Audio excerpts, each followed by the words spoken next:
So this is a video on zone expanders. This is a 4219. You can see I've got 3 of them. I've actually made this up for a customer, and I got this big long pigtail so I can splice all my wires in. And I just got, here's the key bus wire. On this system here, you can either use the key bus wire or it comes with the pigtail, whether you have a 4219 or 4229. But yeah, I can't. I'm coming from the panel into here, and then into here, and then into here. Then of course, these are all my zone wires. So this, of course, 7. So this is going to be 9 through 16. 8 is going to be 17 through 24, and then 9 upside down is going to be 25 through 32. And normally you would put your resistors right here where the blue and the black is tied together. Again, you can see down here, blue and black is tied together. Normally you would put a resistor there, but with everything else I have to do, I decided to not use a resistor. Now you can see up here, I don't know if you can see clearly, dip switch 8 enables the case tamper. Now I disabled the tamper, because if you'll notice, you've got some little knockouts here. You can put a little magnet in there, and you can actually make this a tamper. So if it gets opened up, it goes into check. So I disabled that. Dip switch 7, you can see all zones normally closed, or you can have all zones EOL supervised. Well, again, normally I would go with all zones EOL, but with everything I'm going to have to do is splicing all that crap in for, 32 zones here, and my key bus, and I got to put a power supply in here somewhere too, and a battery. Yeah, I decided to not do the EOL because I had to do plenty of stuff here. So, but you can see 7, 8, 9. Now, where you go in programming, before we get into programming, so you can see, here's my key bus wires. So, and I've got in this bundle here, I've got everything all labeled and marked, so I can just throw this on the wall and then just string the wire over. You can see I got it clipped here and here, and I can just string it over and do all my splices here, wire it into the panel. And then I've got one wire here because my power supply is going to be moving into here. So I've got one wire right here. It's labeled AC/DC. So of course my AC comes in from the alarm can, and then my DC goes out to the alarm can. So let's go look at programming.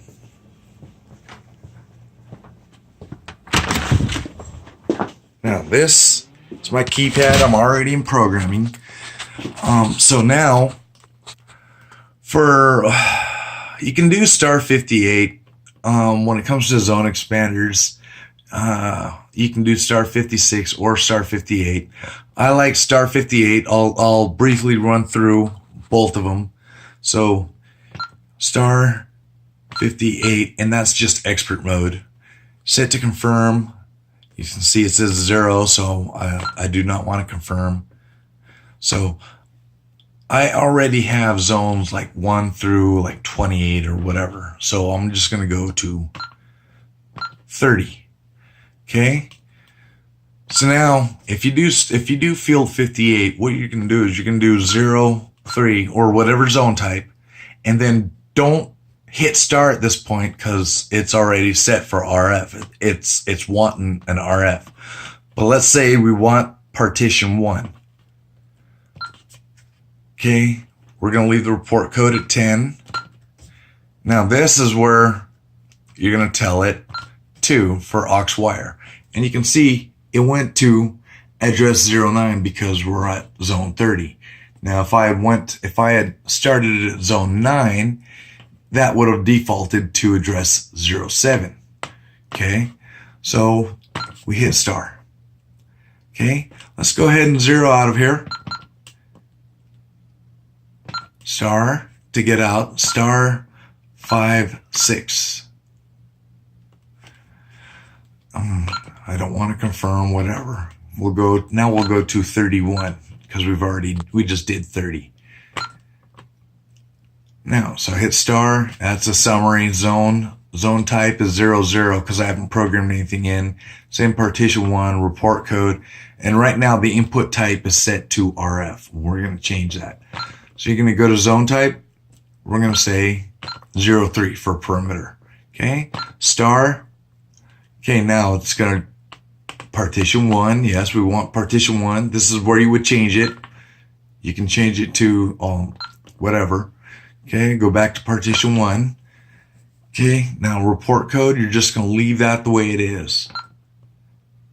Now, input type. It's set as a 3 already for RF, but I'm going to go with a 2 for aux wire. Now, again, it defaults the aux wire address. Remember those numbers that I had written on the 789? That's where that number comes from. And of course, you got to look at the paperwork to figure out the dip switch settings to each device. I don't recall right offhand. I'm not going to read it all off. But let's say we're done with this. We hit star, we're done. We can program the alpha. I wouldn't do it anyways. I like to go to field 82. I have a video on that. So now we're done with that. And if you're done with programming, then at this point, you're going to hit star 99. I'm going to go ahead and go back to star 58. And I'm going to go back to 30. I'm going to zero it out. And I'm going to zero out 31, of course. And the reason I'm going to do this is because I don't have anything wired in on my system. And what would happen is the system is now looking for a aux wire device on address 09, and because there is nothing, it's going to go into check. Get out of programming. Okay, so we covered, again, I'll just do this. And you can maybe pause the video to get your addresses, whatever. But you can see I used